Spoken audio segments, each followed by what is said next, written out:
आज मी पास्ता पकोडे बनवणार आहे. त्यासाठी मी इथं पास्ता घेतला आहे, चण्याचं पीठ घेतलं आहे आणि कॉर्नफ्लॉवर घेतलं आहे.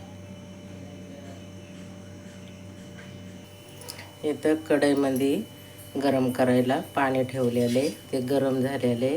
आता त्याच्यामध्ये एक पळी तेल टाकू आणि थोडंसं मीठ टाकू आणि हा पास्ता त्याच्यामध्ये टाकू आणि थोडं शिजवून घेऊ. हे बघा, थोडासा गरम झालेलं आहे. आता याला एका चाळणीमध्ये ओतून घेऊ. हे बघा, एका चाळणीमध्ये मी ओतून घेतलेले. जास्त नाही नरम करायचे, थोडे जरा कडकच ठेवायचे. आता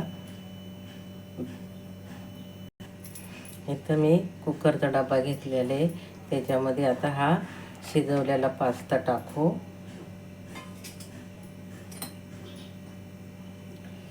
एक चमचा कॉर्नफ्लॉवर,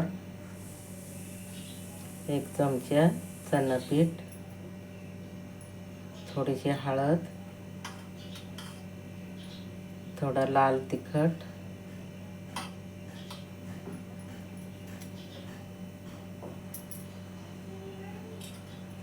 आणि थोडं मीठ.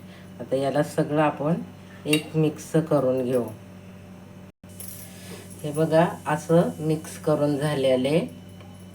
आता याला तळून घेऊ. आता इथं गॅसवरती मी कढई ठेवलेली आहे. आता त्याच्यामध्ये एक एक करून सोडायचं. असं सोडायचं, एक एक एक एक असं सोडून घ्यायचं. आता असे हलके हाताने एकदम असे वर खाली करायचे.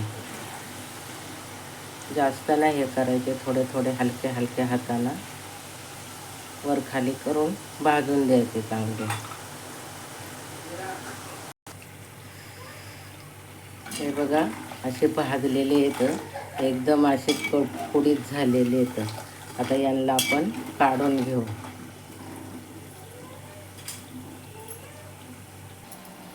हे बघा, किती कुरकुरीत असे झालेले आहेत.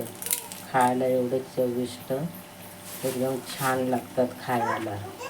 असे व्हिडिओ आवडला लाईक करा, शेअर करा, चॅनलला सबस्क्राईब करा. तयार आहेत आपले पास्ता पकोडे.